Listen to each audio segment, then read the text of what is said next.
Welcome to Discussion Sentai Loserger. I'm Loser Blue, And I'm Loser Yellow. and this is a show where we talk about the newest episodes of Kamen Rider and Super Sentai. Today we will be talking about Kamen Rider Zeztz, episode 20, and Gozyuger, episode 48. We always start with Rider, so we'll start with Zeztz. So, Yellow, what'd you think of episode 20? I really enjoyed this week's episode of Kamen Rider Zeztz because video games. Yeah, video games. Yeah, DragonQuest. Yeah. Although, not much really happened with the story. It was all about the setting. I was gonna say there wasn't a lot that I had to talk about in this episode. This is all setting up for what seems to be like a conclusion of this arc of the story, Yeah. right? So It feels quick. it does feel somewhat quick. I mean, we just still have a few episodes to go for it, but it's setting up whatever the threat, like what Nox and the lady are planning. And it does feel like there is something really, really wrong with code, but we just don't know what it is yet. Yeah, for sure. Was kind of surprised that 3 was the one who transformed this episode and not 6. Wrong. That's 5. That's 5. What do you Yep. mean He, wrong? he has a completely different voice. Okay. I also looked it up on the wiki. It's 5. Oh, cool. Cool. Well, But I did notice his voice was different. I was like, that's. I did initially think it was 3, but he has a very different voice. that So was I 5. looked it up and I was like, that's got to be 5, right? Who we haven't met outside of Suit, so he's supposed to be kind of a surprise. And I'm sure most people would probably assume he's 3 outside of the voice, and he doesn't talk that much. Yeah. Unfortunately, I would say the dream is like super unimportant. It Yeah. feels it's funny. I like the Dragon Quest stuff, but it never really went into anything outside of there's that drawing, and that drawing was probably going to be relevant. But I would say ultimately there were 3 main things this episode. One is that Nam is trying to learn to lucid dream stuff, like to Mhm. affect the dream realm. 2 is I saw what it's officially called on the wiki is the baby nightmare, and how there's lots of them. It's And called the that baby nightmare. yes. Okay, sure. Moths, babies, they're connected. Well, I think it's my guess is the butterflies go into people's dreams, they turn into that, and then they turn into a more customized nightmare maybe. Oh, okay, yeah. And then there's the battle with Nox. Those are Yeah. like the 3 main plot points of this episode. It's just setting up, and a lot of them are connected. The lucid dreaming, there's not much to it. She Yeah. just fails. But she is trying. And if she does learn to do that, it could potentially open up a slot for her to go Rider at one point. Not impossible. Or just a way for her to control her nightmare stuff so that it's no longer a threat at the end of the series. Mhm. But there's not much to that. It's just she tried and failed, but it's setting something up. I presume. Oh, it has to be. And then with the Nox fight and the baby nightmares, we basically just learned that there's lots of baby nightmares, and it's clear that they're trying to spread them. Yeah. So my guess is they're trying to trigger like a nightmare cascade, where it's just all these nightmares are going to activate at once, and Code will be completely overwhelmed. Code Mhm. will not be able to deal with it all because apparently they only have 7 agents. They were also saying something about how all the bad dreams are connected. So is that the dream realm is a collective unconscious and not just individualized to specific people? It could be that could have something to do with the babies, right? That all the nightmares are coming from one source. That's why it's all connected. Yeah. Because they made a point of saying that there was more than one dreamer this episode. Oh, I might have missed that. Yeah, that could be the case. Maybe it's the boy and his sister. Mhm. And obviously, we got a bunch of the babies. Like, there's like 3 of them at the end of the episode with Zets. Yeah, they just showed up. Yeah. I'm not a big fan of their design, but I think their point is to be pretty goofy and to turn into something more dangerous. Like, Yeah. they're not supposed to be threatening. And you feel that in that fight. Zeztz is, like, he misses a lot because it's just kind of a goofy fight, but Yeah. at no point is he challenged. This is not a hard fight for him.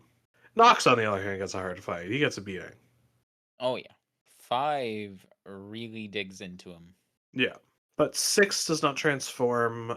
The preview definitely shows her transformed. So that'll happen next episode. I'm not a big fan of her gun. Like, it's Yeah. Zetz's gun with the, instead of like the way he attaches his blade to make it a gun, it attaches in a different way and it's a different blade. And I don't think it looks very good.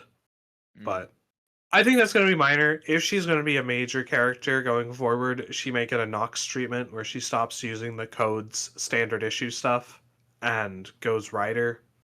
There's a lot of potential future writers in this series, it feels like. All of them could do it. Like, I don't think 3 will go Rider. I think he'll always be in this code agent style. Just because he's definitely, like, he exemplifies code's badness, I guess. Way more than Zero did. We're setting stuff up. It was all set up for next week, which will be better. Yeah. There's not like I hated this episode. No, It's not fine. at all. Like the setting was fun. The fights were cool. I have nothing Yeah. really to complain about it. However, there is some stuff to complain about with Number One Sentai Gozyuger's penultimate episode. Let's talk about 48. What'd you think of it? So overall, I think 48 was a good episode of Super Sentai. It is not a good penultimate episode for any series. I think if this episode, some of the general ideas and premises behind it were in another show, it'd be really great. The biggest problem with it is basically it's a big heroic sacrifice for Polar, right? Yeah. But the problem is the thing that he's fighting showed up this episode. Yeah. And we don't like Polar. I can't obviously speak for everyone who watches these shows, but I feel like he's probably not a super popular 6. I don't see a lot of people going like, I love Polar, he's the coolest guy. And I definitely don't feel that way. So it just kind of falls flat. There's no real build up to this. Polar hates this guy, but we haven't had like multiple episodes where we have confirmed just how much Polar hates the Calamity. Yeah. So that's an issue. But if it was in a different show that had done better build up, this could have been great. I do like a lot of the sequences. I like him going like, I'm going to rewrite the laws of reality and it's going to cause me to die so that I can defeat this big bad thing. It's good. I like it. I feel like if this Calamity arc had been given more time to breathe, it could have been really great. Like, out of nowhere, they dropped that the Calamity represents the 4 horsemen of the apocalypse. Yeah, kind of. And Although they used the stupid version of it. Pestilence is not a horseman. Anyway. The Calamity's name is Lex, not Rex. Whoops. Sorry for last week. But also, Cladis is the name of the Calamity's organization, not the name of a dude. I don't know. I was looking at the Wikia in the last episode, and it looked like it was the name of a dude, and he died in the last war. But also, it's the name of the group. It's weird, and I think a lot of confusion around that. One, it's not the biggest deal in the world. It's just names. But any confusion we have from that comes from the fact that the Calamity has not been relevant at all up until now, basically. Yeah. Like, it showed up 3 other times and did nothing. It jobbed. Yeah. It didn't really do anything, and one of them was a movie that we didn't watch because I just tend not to watch the movies, and I hate when they're connected. I like when the movies are kind of just like a really long episodic episode that's pretty fun, as opposed to integral to the story. Mm-hmm. But that's just a symptom of the confusion of what the heck is the Calamity. We've only really learned what it is now. It's just like rules of causality and stuff. Humanity should have been destroyed based on just a disaster should have struck. The fact that they're still around is a massive cosmic coincidence, which I guess, sure. I don't know. It's odd. Everyone dies. Everybody, yeah. Sumino got off screened. She got off screen. Again, Wow. I'm curious as to how far they got filming wise before all the problems hit. Dude, it was probably like another week of filming tops. Maybe. I could see this episode being filmed after it all, and they were just like, we don't really want to use Sumino because we want to use her as little as possible so that people don't think about it as much. So they Yeah. off-screened her. But who knows? It's not that important, but it is notable It is very unfortunate because for sure. Sumino felt like the second protagonist to Hoeru at a point. Yeah, she was definitely one of the most important characters. And yeah, the problems with the recast just hurt the show so much. Like they did what they could. I can commend the showrunners and the production staff for doing as best they could. It's the companies above them that kind of caused this a little bit. And I don't know. I'm not going to get into that because I don't really know the full story. Yeah. Fire Candle arrives and absorbs a whole bunch of power out of Lex. For some reason, Lex lets him do this. I guess Lex is thinking, well, Fire Candle wants to destroy humanity anyway. That's what I want. Sure, he can have some power. Lex seems like his whole thing is that he's kind of goofy and chill, right? So he's fine with it. He knows that he will get. At that point, he was like, well, I'll just get that back later. It's not a big deal. Yeah, I don't know. Again, Fire Candle's whole thing has been odd. I have not been like the biggest fan of it. Like I like Fire Candle as a character a lot. He is my favorite character on the show. He just has a massive hard-on for getting a good fight out of Horeru. Yeah, I mean, this looks like it's going to happen next episode. It looks like there's going to be a one-on-one between them. Yeah. Hoyer's going to make his wish. Yeah, because everyone's gone now, and he's declared the winner. Obviously, I feel like his wish is just going to bring everyone back. Yeah. I don't know the exact wording, but everyone's coming back because of it, which somewhat undercuts Polar dying. Yeah, because he's probably just going to come right back. So that's slightly unfortunate. I'm not the biggest fan when a heroic sacrifice is followed up immediately by a revival, but I'm not exactly a big fan of introducing a threat and getting rid of it in the same episode. That's true. That's another problem this episode had, which is, I mean, it's just a Gozyuger problem in general. They introduce something and then clear it in like 2 to 3 episodes. This one was especially fast. Yeah. It's a shame. I really, really liked Lex. He was strong. I liked his like really happy-go-lucky, carefree personality, despite the fact that he's destroys things and enjoys people dying.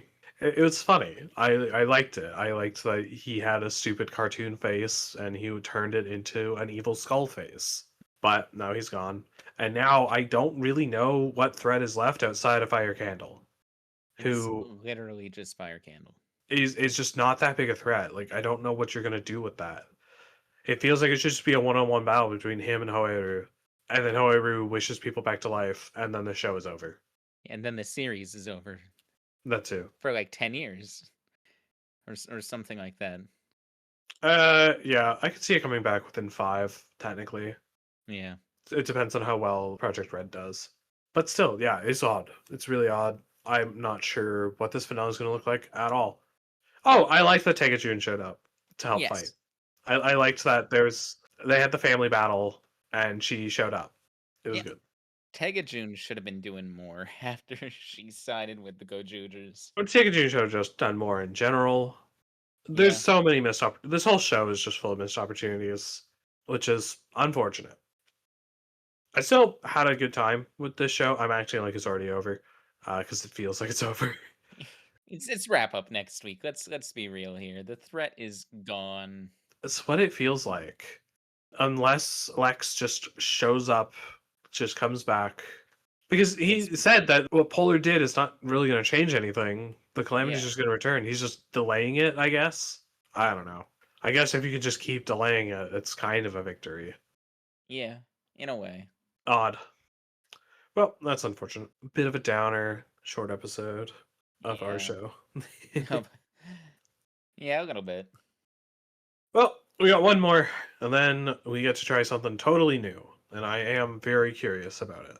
I am incredibly curious about what Project Red and its first series of Gavon Infinity is going to bring us. Yeah. A red guy. It's bringing us someone who's in red. Oh So it's boy. like Sentai anyway. Red's gonna be the main character. Yeah. One of my least favorite parts of Sentai is over red focus. So let's watch Project Red. I'm sure it's not going to have that problem. Now, to be fair, it's going to be a very different show. Oh I yeah. doubt it'll be quite the same level of team up cast, so it's not going to be as annoying. Like, as I understand, Project Red as a series as a whole, each series within Project Red could potentially be something different. It's like we could, like, this time we're getting Gavon. After that, we could get insert other Toei property here that's been off the air for 30 years. Yeah. Oh no, here's a Sentai styled one. And that's my understanding of how it's gonna go. I think the big thing is they thought that Sentai had gotten a bit stale. They didn't know how to shake it up. They had done various things to change it, right? Like we had the one where the main guy is this is a Zenkaiger, where the main guy is a white, but also kind of all the colors, and he had a team of robots, and they Yeah. looked like mechas but human sized. Like that was a change. Dawn Brothers had their CGI Rangers, which looked really bad. I think they were constantly trying to think of a way that they could spice up and change Sentai, and they just couldn't. So they decided, well, if we need to do something totally different, because Sentai's just not making enough money, because it's not, its toy sales are low, Yeah. we just got to go completely different. We have to throw everything out the window so that we can just be different. And this new series potentially can allow every single series every year to be totally different. It could. No Yeah. conventions. But who knows if it'll be a success? We will see in like 2 weeks. Yeah. First episode of that in 2 weeks. Before that, we get to be disappointed again, probably. Okay. Actually, I might not be disappointed because I'm not expecting anything. How can you be disappointed if you don't expect anything? So, anyway, that's been this week's episode. If you liked it, please like, subscribe, leave a comment. We'd appreciate it. Anyway, see you next week. Bye.